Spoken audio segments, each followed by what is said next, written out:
Chicos, comenzamos. ¿Y esa voz? ¿Y qué? No voy a decir qué. ¿Una voz misteriosa del más allá? Sí. Una voz potente. Ya vamos a hablarles sobre quién es la persona que está hablando detrás de cámara, pero por ahora vamos a darles la bienvenida, como todos los jueves, a un nuevo programa de En órbita, donde con Carlos Zárate, como siempre, por supuesto, y yo, Gabriela Valenzuela, analizamos la contingencia internacional. Y hoy, por supuesto, no podíamos dejar fuera lo que está ocurriendo en Estados Unidos, pero específicamente con Cuba, porque el presidente Donald Trump dijo que va a crear una base para 30.000 detenidos en Guantánamo. ¿Qué te parece, Carlos? Bueno, hay que decir que Guantánamo es una base militar de los Estados Unidos en territorio cubano, porque el gobierno cubano, de hace ya un buen rato, le arrendó a Estados Unidos un enclave por 99 años. Uh-huh. En esa ¿Cuántos base, años quedarán de esos 99 años? No pueden quedar quizá 30, 20, o sea, lo voy a averiguar y te lo voy a contestar en el programa, pero lo importante de esto es que en Guantánamo hay ya un campamento donde fueron llevados los presos más complicados de Al-Qaeda después del atentado del 11S, donde Estados Unidos durante la época del 60 hacía ejercicios de alistamiento, entre comillas, y metía en Guantánamo 45 mil soldados para hacerle sentir a Cuba que Estados Unidos estaba del otro lado.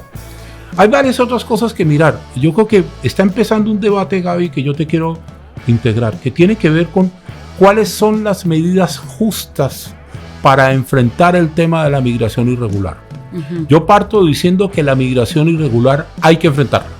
Sí, por supuesto. Y que el enfoque, cada país verá cuál es el enfoque, pero el enfoque tiene esencialmente la garantía de los derechos de la persona que va a ser procesada. Uh-huh. Los derechos humanos. Los derechos de esa persona, y también la garantía del Estado que cumple esa represión de poder ejercer ese derecho a reprimir. Pero es que justamente eso es lo que se critica con respecto a Donald Trump, porque son varios los derechos humanos que él estaría pasando por alto, porque, por ejemplo, no solamente con ahora lo que está ocurriendo con Guantánamo, sino que también, por ejemplo, veíamos que comenzaron a enviar aviones militares devolviendo deportados a México, a Guatemala, a Colombia, a Brasil incluso, y los pasajeros alegaban que los trataban con pésimas condiciones, sí, como delincuentes, esposados, engrillados, sin comida, sin permiso para ir al baño.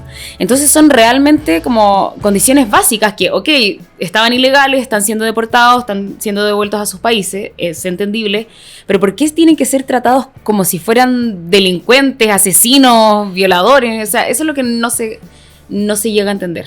Ayer en la Casa Blanca hubo una conferencia de prensa, y en esa conferencia de prensa, la vocero de la conferencia de prensa dice que cualquier persona que haya entrado a Estados Unidos de manera ilegal ya cometió un delito, y que por lo tanto haber cometido el delito le da el derecho a Estados Unidos de ejercitarlo. La base de Guantánamo se firmó en 2003. Ahí lo tenemos. El acuerdo, 1903, el acuerdo, y fue ratificado en 1934. Ya. El acuerdo va a ser permanente mientras Estados Unidos no la abandone o ambas partes acuerden modificar el tratado. Ahora, súmele 100 años a 1934 y va a entender hasta cuándo va a llegar. El tema de fondo, para volver a donde empezamos, es: si un enclave en un territorio que no es al que tú entraste ilegalmente y sobre el cual no hay soberanía de Estados Unidos, puede ser utilizado, y lo voy a decir con todas sus letras, como campo de detención. Pero esa es una discusión de fondo, porque eso va ligado a otra cosa, que es las garantías de las personas. Pero se justifica las condiciones en las que son devueltas estas personas o las que son arrestadas solamente por el hecho de ser migrantes irregulares y sin ni un otro delito. Yo quiero entrar en esa zona, pero quiero hacer un aporte que es el siguiente. Durante el gobierno de Sebastián Piñera acá en Chile, hubo un escándalo grandote una vez que subieron unos venezolanos deportados a un avión, sí, rumbo a Venezuela, acompañados cada persona de un agente de la Policía de Investigaciones. Usted sabe que esto se graba en Chile, y los deportados en un traje blanco, uh-huh, engrillados y esposados. Y una protesta de la sociedad chilena con respecto al trato humanitario que se merecen las personas. El tema de fondo es que usted necesita instalar la tesis de que estos criminales, porque algunos lo son muy peligrosos. Sí. Y que ese muy peligroso justifica cualquier cosa. Ahora, el llevar a 30,000 personas a Guantánamo, quién sabe en qué condiciones, porque cuando fue lo de Al-Qaeda, muchos de los que pasaron por Guantánamo, que eran de Al-Qaeda, se quejaban del trato, pero es que ellos eran terroristas. Sí, es que esa es la diferencia, según yo. O sea, es lo que a mí me parece que es lo terrible de esta situación, de que al final estamos equiparando personas que llegaron, claro, ilegalmente, pero que llegaron tratando de buscar un futuro mejor, qué sé yo, porque sí, hay delincuentes, pero también hay muchas que no son delincuentes, que es un poco lo que hablábamos la semana pasada de esta obispa, ¿te acuerdas? Que sí, justamente apelaba a esto mismo. Entonces, es complicado que se ponga a todos dentro de un mismo saco. A mí lo que me parece más complicado es que, como los dos trabajamos en lo mismo, Giorgia Meloni, la primera ministra de Italia, consiguió que los deportados italianos pasen por Albania. Y cuando se armó este escándalo, porque finalmente lo que hace Italia es pagarle a Albania una suma para tener a esas personas en Albania intentando entrar a Italia, pero no dejarlos entrar a Italia de ninguna forma. Por lo tanto, hasta ahí le quedan dos caminos. Le aceptan entrar, que lo más probable es que no lo hagan, y de Albania usted se va de vuelta a sus países de origen. Hay un tema ahí que tiene que ver con que las personas que tienen migración irregular tienen ciertos derechos a los estados en los que llegan, derechos que son elementales.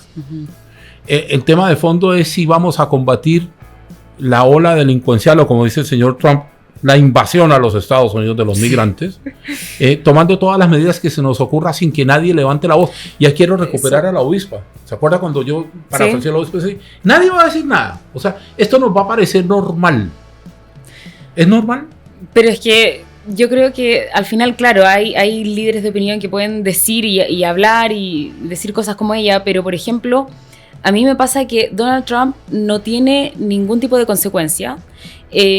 Me pasa que, por ejemplo, una de las órdenes ejecutivas que firmó ordena que todas las personas migrantes nacidos en Estados Unidos ya no tienen derecho a nacionalidad, porque hasta ahora, y que es lo que dice la Constitución de Estados Unidos, la enmienda 14. La enmienda 14 de la Constitución de Estados Unidos, es que cualquier persona que nazca en Estados Unidos, independiente de la situación migratoria de sus padres, tiene nacionalidad estadounidense, o sea, es estadounidense.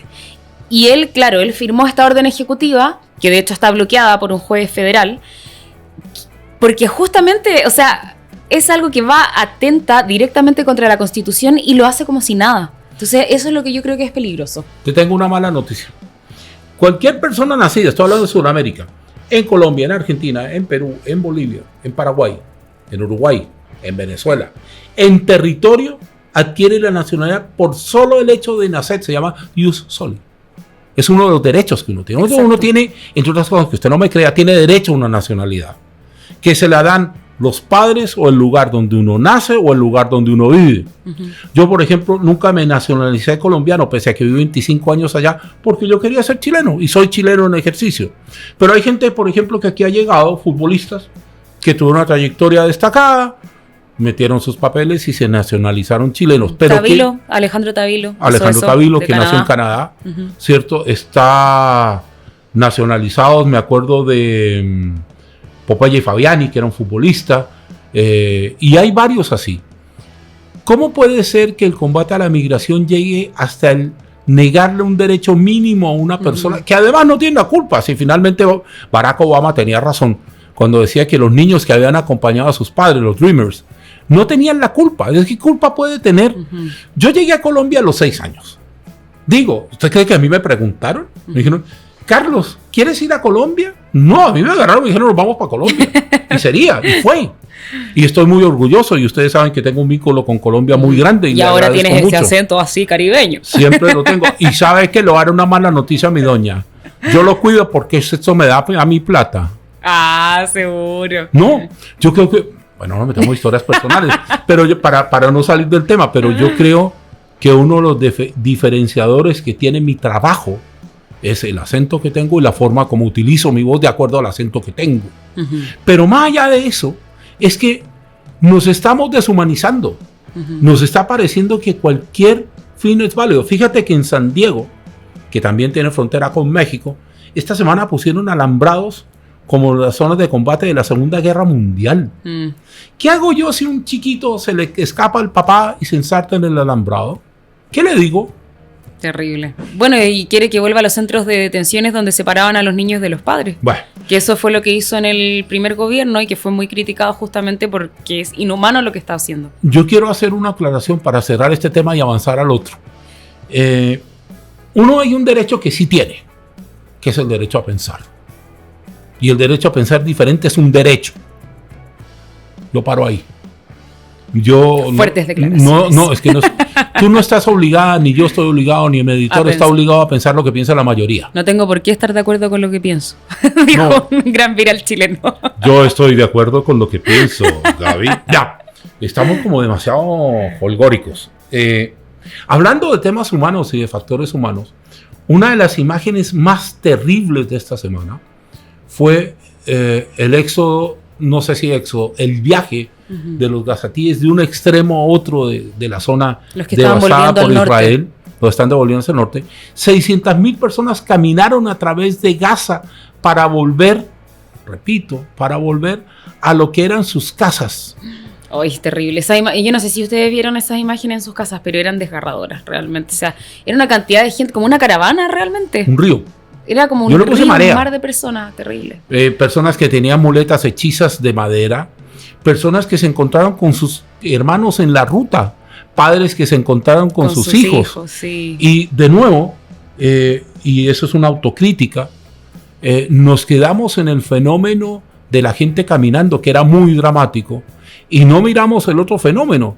El 60 o el 70% de las casas de habitación en Gaza están destruidas. No se puede hacer nada con ellas. ¿Y sabéis lo que a mí me pasa? Que claro, uno lo ve como cifra, ¿no? El 60, el 70%, casa, infraestructura, etcétera.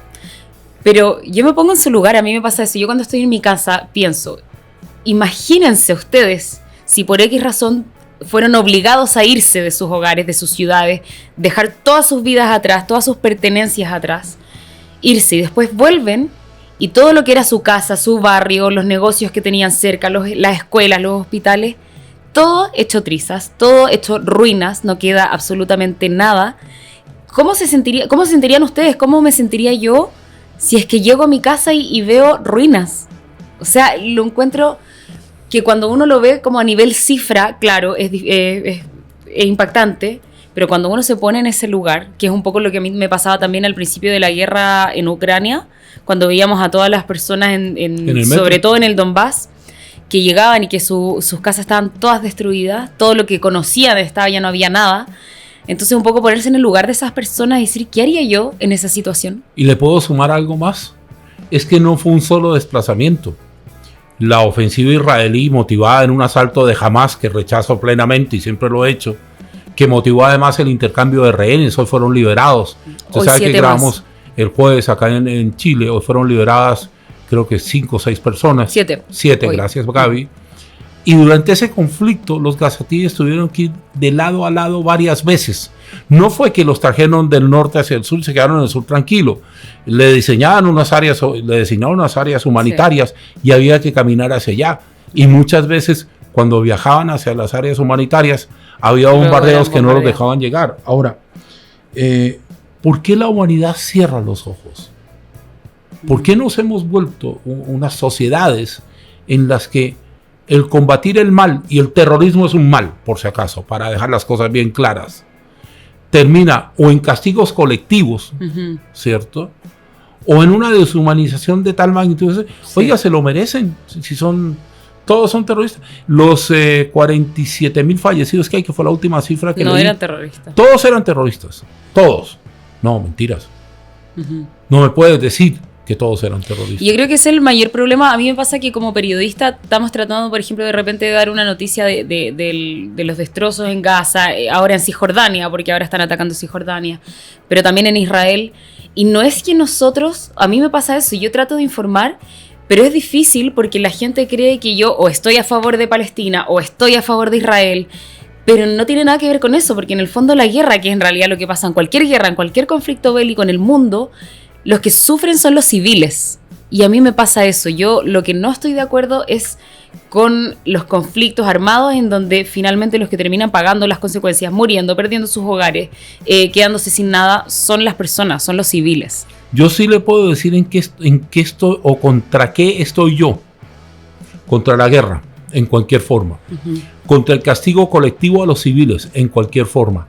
Contra el terrorismo, en cualquier forma. El tema de fondo es que aquí, y este tema de los desplazados nos sirve para colocar otro tema en contexto. ¿Cuál era la debida represalia? ¿Qué límite tenía? ¿Dónde estaba el punto en el que yo podía decir, hasta aquí llego? Mire, como yo soy un poquito más viejo que usted. Un poquito nomás. Sí, un poquito. Un poquito, no te preocupes, ríete tranquilo, yo lo sé. Cuando había campañas anteriores de Israel de castigo en Gaza por atentados o lo que fuera, eran campañas de máximo una semana, morían 200, 300 personas, y a nadie le llamó la atención cuando todo el gobierno, sobre todo la ala más dura del gobierno derechista de Israel, de la ultraderecha, dijo, los vamos a exterminar. Y yo ahí me quedé pensando y dije, chanfle, aquí no hay mucho que hacer porque nadie los va a detener, y de hecho nadie los detuvo. Esto se detuvo cuando ellos quisieron. Ojo, no estoy hablando contra nadie, estoy diciendo un hecho. La palabra exterminar la usaron. Sí. Y la usaron profusamente. Algún ministro dijo eran animales. Hombre, yo me devolví a la época del 1500 de la humanidad, donde destrozaban y aniquilaban a personas. Y eso me sirve para además enlazar desde este lado que estoy hablando con el 80 aniversario de la liberación de Auschwitz. Porque resulta que a nosotros la historia nos la están relativizando y nos están tratando de hacer creer que eso no fue tan grave como fue. Hay que tener... Yo no sé si no están tratando de hacer que no fue tan grave. Yo creo que sí. Sí. ¿Tú crees que sí? Sí. No creo. A ver, yo cuando empiezo a decir que Hitler, que era el jerarca nazi, era comunista, cuando yo digo que el Partido Nacional Socialdemócrata... Pardo, te pido un favor, ¿me puedes buscar el nombre oficial del partido nazi? Porque me confundí en un término, no quiero hacerlo impreciso. Era el Partido Nacional... Pardo me lo va a buscar. Antes de es el Partido Nacional Socialista del Obrero Alemán. Ok.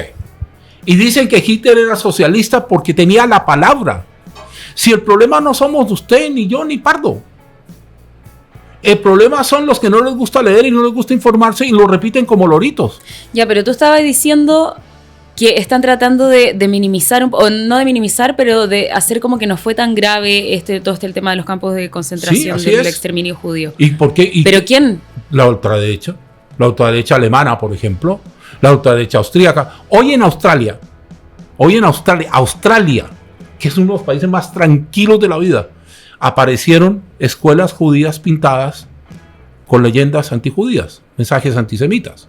Yo no estoy defendiendo a nadie, yo lo que estoy diciendo es que tal como estamos hablando del tema del desplazamiento como factor humano en Gaza, no se nos olvide que hay una historia detrás. Y que esa historia y ese castigo colectivo y esos términos que se utilizan en contra de los judíos, provocan realidades. Nadie puede negar el sufrimiento de los gazatíes. Nadie. Es más, en algún minuto, porque con Gaby compartimos el equipo internacional, uno de los cuestionamientos que siempre nos hacíamos todos es, bueno, ¿y qué destrozo muestro hoy? Terrible. ¿Qué destrozo? Cuando mostraba un bombardeo, yo me acuerdo que en algún minuto de la vida, nosotros mostramos los bombardeos israelíes separados de los efectos que provocan esos bombardeos en la superficie. O sea, bueno, sí, es que yo entiendo lo que vas. O sea, estamos viendo que, claro, estamos hablando del exterminio de Gaza, pero que también no se nos olvida de que también hubo un exterminio judío terrible, histórico, y que además son dos conflictos que han perdurado durante años. O sea, no fue solamente estos hechos puntuales, sino que este conflicto en el Medio Oriente se arrastra desde hace siglos, te diría yo. Entonces, claro. Oye, esto me recuerda una cosa nada que ver, ya, pero me recuerda algo, una noticia que apareció ayer, uno que tiene déficit atencional. Me recuerda que ayer, ¿tú conoces el reloj del apocalipsis? Que sí. Es como, es un reloj metafórico que inventaron las personas que inventaron la bomba atómica, que estudiaron el proyecto Manhattan, Oppenheimer, Einstein y entre otros, inventaron este reloj de cuántos minutos nos quedan para el fin del mundo, que está representado por la medianoche. Entonces, ¿cuántos segundos o minutos quedan para la medianoche? Y ayer llegamos al 89, o sea, quedan menos de 2 minutos para el fin de la humanidad, y eso considerando factores como las guerras, el armamentismo nuclear, el cambio climático, el hambre. Sí, el hambre, la inteligencia artificial. Pero eso vamos a hablar un momento. Déjame cerrar este tema y avanzar al otro para que aparezca nuestra voz estrella. Del más allá. Podcast, desde el más allá. Bueno, es desde el más acá, pero está del otro lado. Desde el más allácito. Nunca pedir humanidad, pedir consideración puede ser considerada una toma de posición a favor de nadie. Yo hablo a nombre de la humanidad. No hablo a nombre ni de la Gaby, ni el mío, ni el de Tomás Pardo, mi editor. Hablo a nombre de la humanidad. He dicho. Y lo caso digo, cerrado. No. Más allá de eso, yo creo, Gaby, que uno de los dramas que tenemos los periodistas hoy es que a muchos no nos gusta tomar posición y decir algo que hay que decir. Es difícil. Nosotros tenemos que hacer que el mensaje de respeto, ya fuera para los migrantes irregulares, ya fuera para los gazatíes, ya fuera para los yazigis, ya fuera para los uigures, se escuche y se cumpla.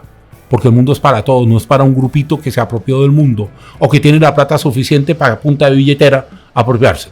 Oiga, a punta de billetera. Vos que está en el más allácito, por favor, márcanos tu presencia. Hola. Oye, pero ¿qué es cuento? Bueno, la voz que usted escucha es nuestro editor Tomás Pardo, que más allá de ser editor, es una persona que trabaja mucho los temas tecnológicos. El tema de cierre hoy tiene que ver con la inteligencia artificial china.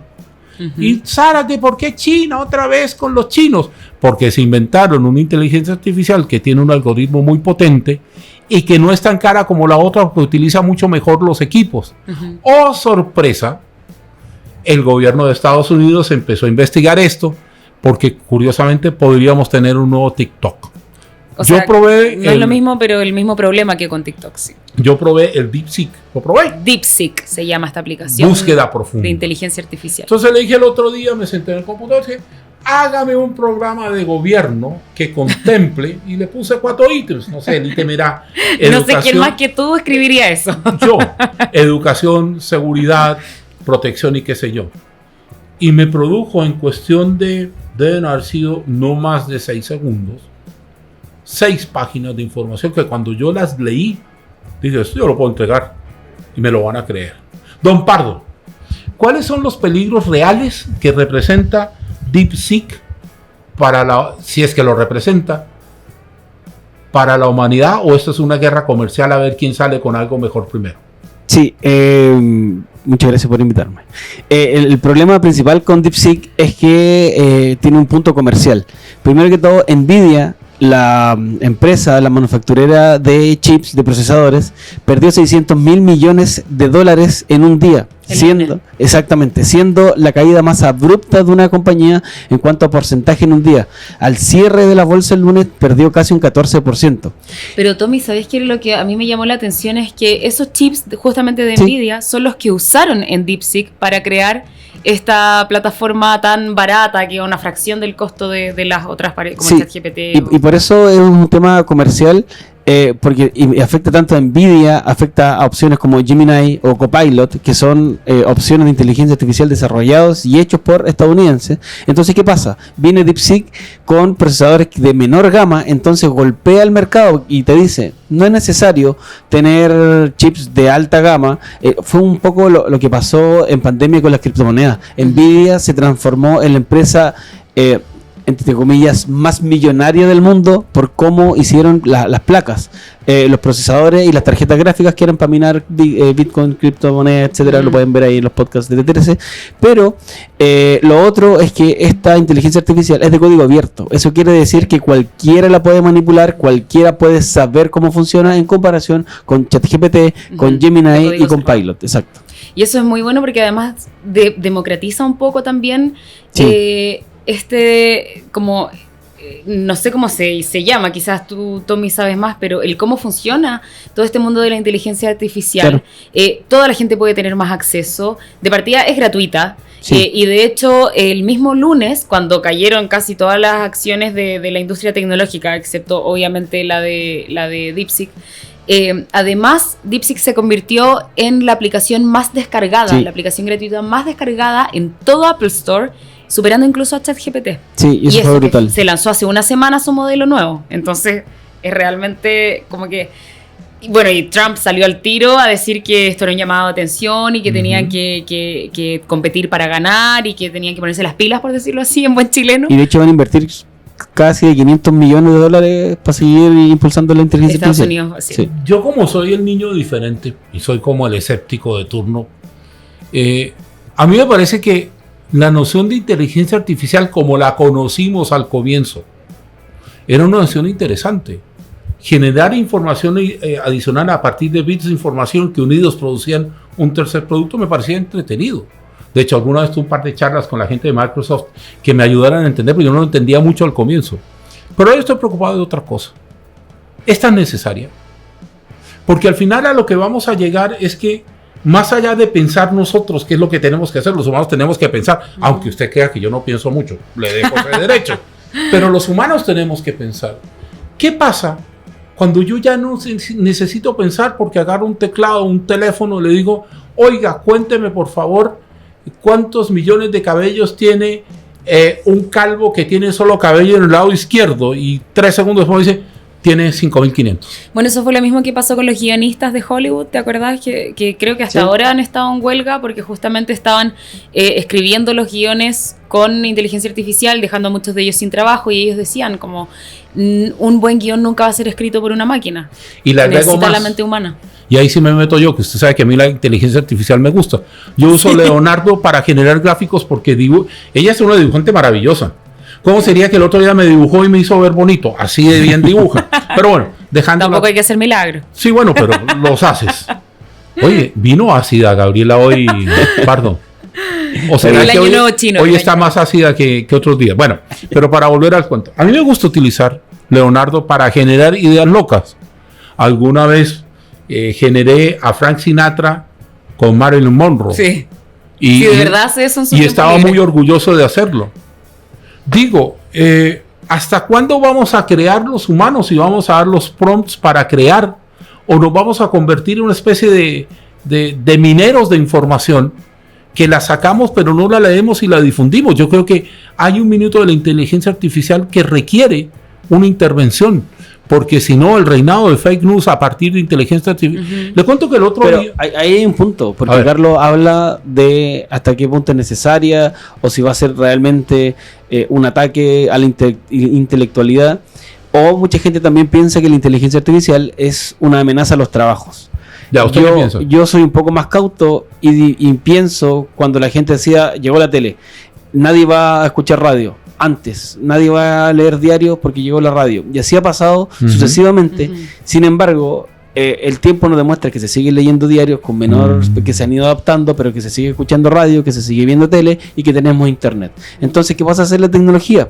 Es el cómo la implementamos. Si la implementamos bien, el cómo la curamos el dato y el dato que nos entrega, y además el cómo la implementamos en el día a día. Y yo siempre doy el ejemplo, la revolución industrial. También nos vamos a quedar todos por las máquinas. Hoy en día las máquinas sí son nuestros aliados, nos mejoran la vida. La tecnología, el fin primero que tiene, o como nació, es mejorar la vida del ser humano. Entonces, cuando hay tantos temores, yo siempre digo, sepamos cómo ocuparla. ¿Y cómo sacamos ventaja? Sabiendo, estudiándola, viendo también los puntos negativos que tiene para defender nuestro trabajo también. A mí me pasó o me llamó la atención cuando ocurrió aquí en Chile que llegó Uber. La aplicación de Uber. Sí.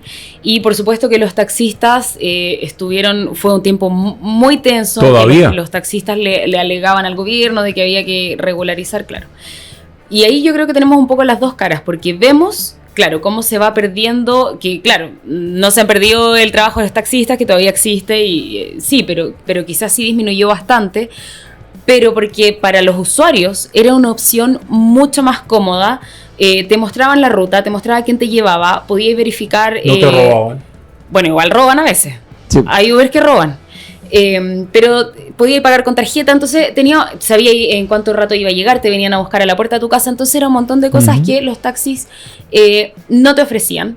Pero que por otro lado también era injusto, porque a los taxistas se les exigía un montón de regularizaciones, tenían que pagar licencias, que Uber no tenía que pagar, entonces ahí se veía la injusticia. Yo creo que ahí va un poco, se une con lo que decías tú, que hay que saber cómo manejarlo. Y ahí va, por ejemplo, mis dos abuelos eran taxistas, y he conversado con varios taxistas hoy en día que están ellos ocupando aplicaciones. Y ahí voy con el cómo ocupamos y cómo le sacamos ventaja.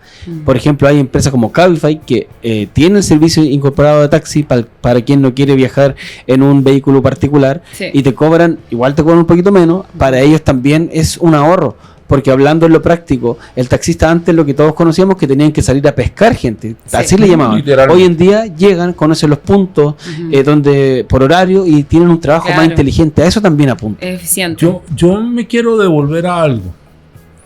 Uno no puede ser iluso y pensar que la tecnología se va a frenar porque nos hace daño. Eso es mentira. Exacto. Ya. Pero uno también tiene que ser realista. Yo puedo garantizar que yo soy capaz de generar mi arte, que yo lo llamo pomposamente arte, y le pongo esto es generado con la inteligencia artificial y explico lo que quería hacer. Deberíamos mostrar algún día tu obra de arte. Mi temor es cuando la gente no dice que lo sacó de inteligencia artificial, lo presenta como propio y provoca cataclismos. Es decir, si yo, y quiero que Pardo me acompañe en eso, hay plataformas que a uno le advierten que por favor chequee la información que entregue y que genera, porque puede ser que tenga un error significativo. Si a ti te entregan un texto que parece bien escrito, yo por eso hice el cuento del programa de gobierno, porque a mí ese tema me encanta, y el programa parecía correcto, es más, parecía que yo me podía parar en un lugar a contar mi programa de gobierno y capaz habría sacado aplausos, pero es que no lo hice yo. Entonces a mí lo que me da miedo, para volver contigo, Tomás, es si vamos a ser lo suficientemente honestos como con los autos, motor a gasolina, motor diésel, motor eléctrico, carrocería de esta forma, de esta otra y de la otra, utilizando eso, o nos vamos a llenar de una cantidad de sabios cuyo respaldo no es la sabiduría pensada, es la sabiduría obtenida. Yo me paro acá a hablar con ustedes y he tenido que leerme media vida, me encanta leer. Yo con inteligencia artificial podría llegar antes del programa y preguntarle, y decir, dame unos tips para hablar de tal cosa. Y yo llego acá y aparezco como un tipo que sabe mucho cuando en realidad no tengo ni idea. Es que ahí está el punto, de cómo uno la ocupa, de cómo uno se cerciora. Pero vas a ser honesto para ocuparla, vas a decir que la ocupaste. Es que hay un punto, porque para mí solo ocupar esa plataforma no es válida. Porque ya, me gustaron ciertos datos, pero uno tiene que ir a chequearlos. ¿Por qué? Porque ahí tú te expones a quedar en ridículo si el dato es impreciso o incorrecto. Hace 2 años, creo que estábamos hablando con Carlos sobre ChatGPT. Y le preguntamos a ChatGPT que nos relatara el gol de Salah en el Mundial, creo. Y un dato falso. Un dato falso, que alguien no había hecho un gol. Y nos relató. Y poniendo y fue como, pero esto no pasó. Y claro, pues la inteligencia artificial hace caso a lo que tú quieres leer. Sin embargo, no sé, o depende de lo que tú le pides, no va a ser como un dato verídico. Dependiendo, si tú le dices, cuéntame la historia, ¿qué pasó? Ahí sí, pero todo va del prompt, las señales de cómo va aprendiendo. De hecho, justamente con DeepSeek ahora está pasando que algunos están diciendo que o denunciando censura en la aplicación. Lo de China. Sí, lo de DeepSeek en China. Porque de hecho ayer hice el ejercicio, porque ayer me tocó hacer esta nota. Entonces yo le pregunté a DeepSeek, ¿debería Taiwán ser independiente? Que para los que no saben, Taiwán es parte de China, funciona como un gobierno autónomo, pero no es independiente. Se quieren independizar, China no se los permite. Entonces está como esta tensión que ojalá no, pero se prevé que podría convertirse en una guerra. Entonces yo le pregunté, ¿Taiwán debería ser independiente? Y hoy estoy pegándole a cada rato aquí. Está violenta. Me estoy está adaptando. Violenta y llegó ácida. Con todo. Sí. Oiga, yo no me quiero cruzar con usted hoy. Ya. Pensé que te ibas a cruzar conmigo. No, mentira. Con esos músculos me matáis. Ya vamos. Ya, no, pero en serio. Y la respuesta que decía era, no puedo opinar de eso, o mejor hablemos de otra cosa, me decía, mejor hablemos de matemáticas, me contestaba. O daba la misma respuesta que el gobierno de China, que es que China tradicionalmente ha funcionado como un estado unitario y que no debería entonces desprenderse sus territorios. Yo quiero hacer de nuevo un punto. Yo creo que hay un tema con las inteligencias artificiales que no queremos abordar. A mí me cargan las regulaciones. Las regulaciones y yo no somos muy amigos. Yo no soy muy regulado tampoco. Pero hay un minuto de la vida en que yo tengo que establecer unos límites para evitar que predominen los deepfakes. Es decir, si yo tengo inteligencia que me permite alterar un hecho histórico, que lo estamos hablando ahora cuando dice mi argumento de no nos podemos olvidar de, ¿quién impide que alguien transforme algo y lo difunda y se lo crean? Es un momento muy complicado porque vendría siendo, como decía Tomás, cuando el hombre descubre que el vapor puede mover cosas, entonces pasamos de la energía del burro y caballo a algo que se movía pero no tenía mucha velocidad. Después entendimos que comprimiendo esa fuerza y aplicándola a varias cosas paralelas íbamos a tener velocidad. Después aprendimos que se podía poner un combustible que hiciera que el proceso fuera más rápido que el vapor y sucesivamente. ¿Dónde estamos en ese momento? Es que precisamente para detectar tanto en internet como plataformas se están creando regulaciones, por ejemplo, porque hubo en concursos de fotografía y de arte que fueron generadas por inteligencia artificial. Un tipo que ganó con después lo descubrieron. Entonces, ¿qué pasó? ¿Qué están haciendo las empresas? Están creando marcas de agua no visibles dentro de la imagen, pero sí en el código que genera. Entonces, tú puedes pasar este código. Son códigos algorítmicos que tú les puedes sacar una foto, un pantallazo y va a tener ese código igual. Lo mismo está pasando con los textos, con cierta nomenclatura, con ciertas publicaciones que están teniendo o le están comenzando a implementar códigos de agua que se llama, que son invisibles, pero que aún así son detectables en trabajos, en archivos. Bueno. Y si Twitter podemos decir que hace muchas cosas mal, pero sí lo hace bien, cuando detecta que son publicaciones erróneas, falsas o manipuladas, te lo hace con inteligencia artificial, te lo detecta y dice, los usuarios también nos han comentado que esto es de tal fecha. Pero entonces mire, bueno, para ir cerrando porque nos estamos alargando, tenemos un momento de la vida en que podemos crear inteligencia artificial y eso nos representa más conocimiento. Pero tenemos que hacer una herramienta para que chequee que el conocimiento sí corresponde a lo verdadero. ¿Se dan cuenta del dilema? Se dan cuenta que al final de todo esto hay un tema humano aquí que es bien complicado y que tiene que ser debatido. Yo no estoy en contra de la inteligencia artificial, me encanta. De hecho, he explorado, por ejemplo, música. A mí me encanta la música, pero no sé tocar ningún instrumento. Y no sé componer, sé letrear, sé hacer letras, pero no sé colocarles música. Y de pronto yo uso una que se llama audio, que es lo más primitivo, y le pongo la letra. Y luego póngale música. Y a veces pone música buena y a veces pone música mala. Pero yo sé qué estoy haciendo.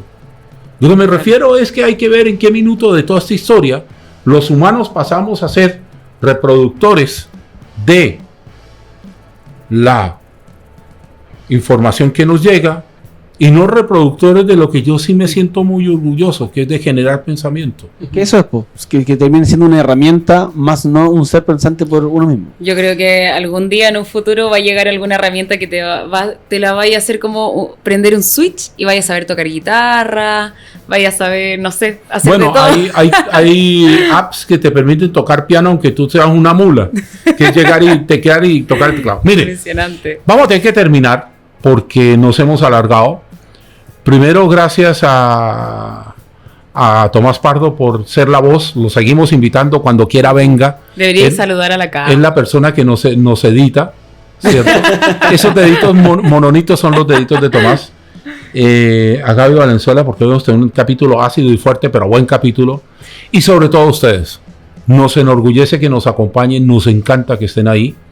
Y a nombre de todo este equipo, pues, la próxima semana hay uno que se va de vacaciones. Pero nosotros vamos a seguir. Oiga, despídase para las vacaciones. Sí, nos vemos en marzo.